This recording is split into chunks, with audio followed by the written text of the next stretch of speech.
Good morning. It is the last day of the month. Can you believe it? 2 months down in 2018. Time really does fly. Hypothetical or simulated performance results have certain limitations. Unlike an actual performance record, simulated results do not represent actual trading. Also, since the trades have not been executed, the results may have under or overcompensated for the impact of any of certain market factors, such as lack of liquidity. Simulated trading programs in general are also subject to the fact they're designed with the benefit of hindsight. No representation is being made that any account will or is likely to achieve profit or losses similar to those shown. Well, the markets got slammed yesterday, and if your charts look a little different, we're in the June contract. That should be a point and 4/32 below the March contract. So that's where we are. And if the Emini continues to sell today, and it could, we should have a little support from that in treasuries. We've got news today that could impact the trading. GDP 2.5, deflator 2.4, stagflation would be. If that number comes in lower, it will be supportive for treasuries. If this number comes in higher, it will not be. Chicago PMI 65. That number could come in lower, tied to automobiles. Pending home sales plus 0.3. That could come in lower than forecast. And crude inventories plus 2.4 million barrels. The APIs last night built 900,000 barrels. So the focus is going to be GDP, Chicago PMI, and the direction of the E-mini, in my opinion. Obviously, the buck is resistance. So 31 to 03, sell 1. 7 to 11, sell 2. On the buy side, 20 to 24, buy 1. And then we'll make 13 to 17 by 2. This is the June contract, and you can trade March today, but by tomorrow you need to be in the June contract. March will trade well through lunch today too.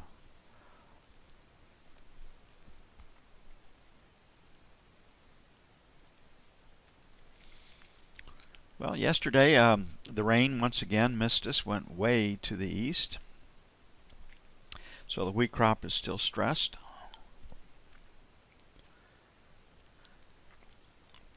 Hard red winter wheat, you can make a crop with 5 rains that are perfectly timed.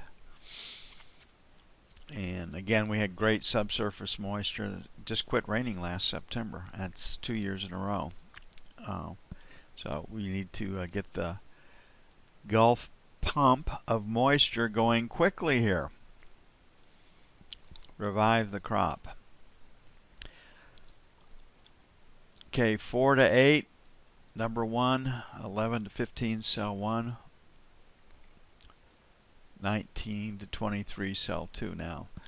Yesterday's sharp break in both equities and treasuries came from what was interpreted from Powell's statements that he's more hawkish, and those statements really centered around the economy is strong.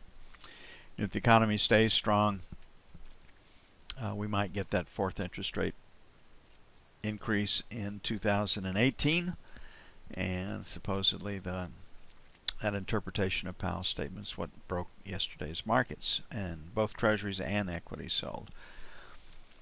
Okay, we have this balance point right here. Most of the world looks at TPOs.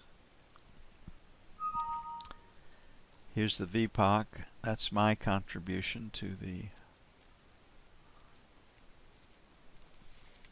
profile world. This, the volume overlays that you can see right there, and then the long-term distribution. So right here, yesterday's top of value is 8. So we're getting close to a sell zone. I don't think their interpretation of what Powell said is any different than what he was saying before, but that didn't stop the market from selling yesterday either. Okay, we have a move out of the middle, a mom right here at 24, so we'll make 24.28 number one. Pick up this area right in here. So 17 to 21 buy one, 9 to 13 buy two.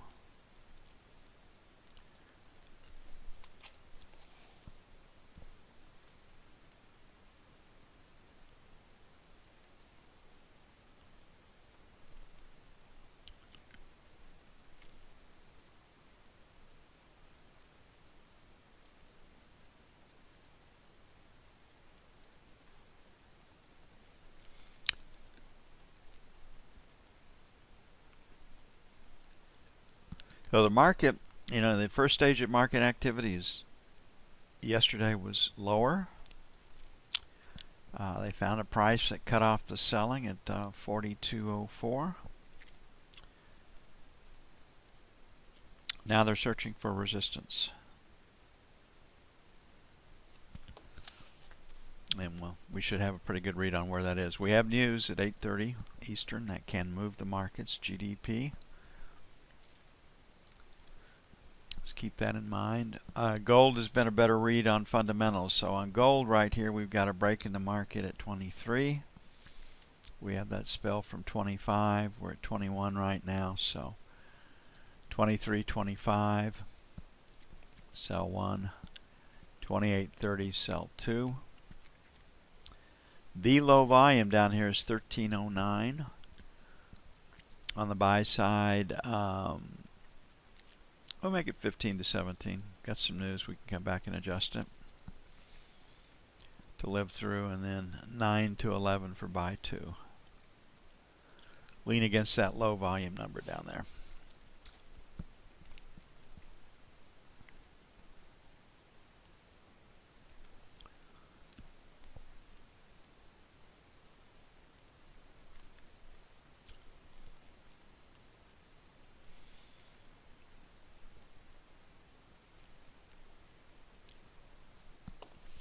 Some talk the European weakness in the European stock markets was because Draghi is searching for a way to get out of, to begin the taper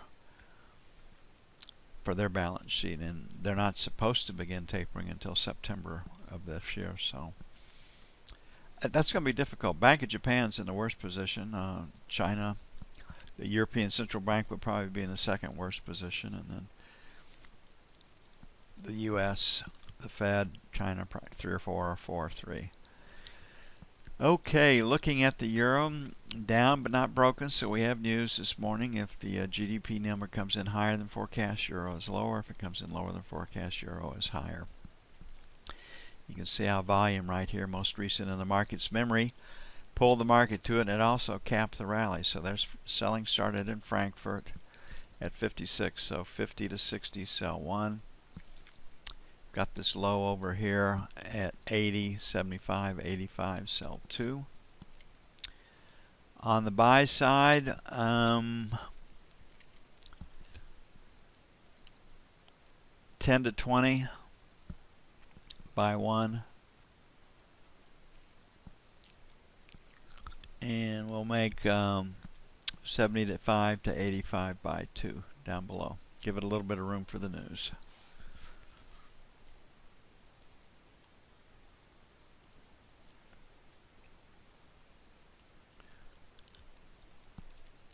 Getting close to March Madness right here. All the hype will start. All the conference championships, I believe, begin this weekend.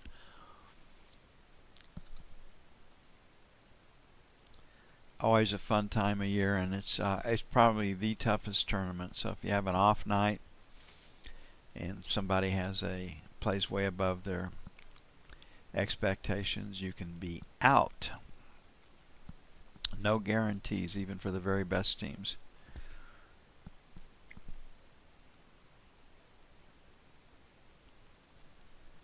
That always makes it fun. Okay, last night for crude, we had a build of 900,000 barrels. The APIs.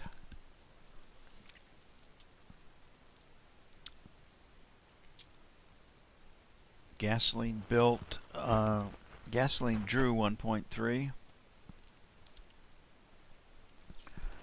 And distillates built 1.9. So the forecast is plus 2.4. I never have the guesstimates for the EIA products. So they would like to see this number less.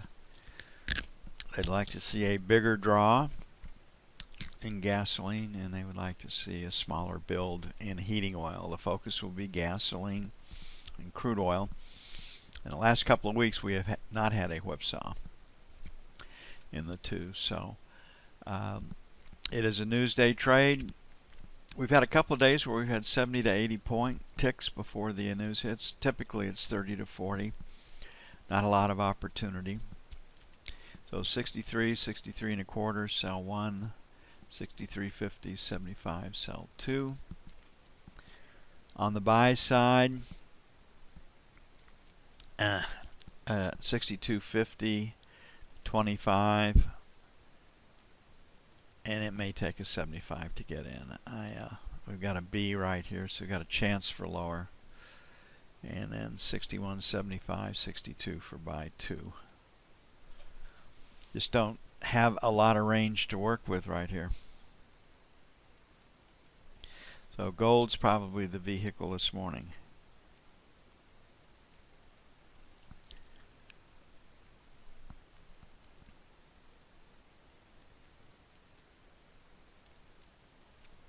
And the Emini, what is it going to do? China and Japan had huge misses in their forecasts for their economic numbers. I mean, they were really, really, really, really big. And collectively, Asia was off 3.9%. The UK and Great Britain's economic news, what little we had, was mixed to positive. Wasn't all that bad. So we have a P in a down market, and that usually means short covering. So we have some buyers out here. We do have news, GDP 2.5, deflator 2.4, Chicago PMI 65, and crude plus 2.4, which the stock market won't pay attention to. So the focus will be GDP, Chicago PMI. Pretty good resistance at 55, so the first sell's 54, 59, 64, 69. And when you look at where I have the support and resistance points in our sell, we have the potential for huge volatility. As opposed to having support like at 50, it's, sometimes it's 6 or 7 points between the next rotational high or low. So makes it a little tough out there. The buy side of this got news, so we'll make it 36 to 41 starting out. Probably have to adjust that higher if the news GDP comes in above that, and then 26 to 31. There's usually one sell left in the market without news. So this GDP number's not as high as they'd like to see it. Comes in higher than that, the market will probably trade up. So down to the news.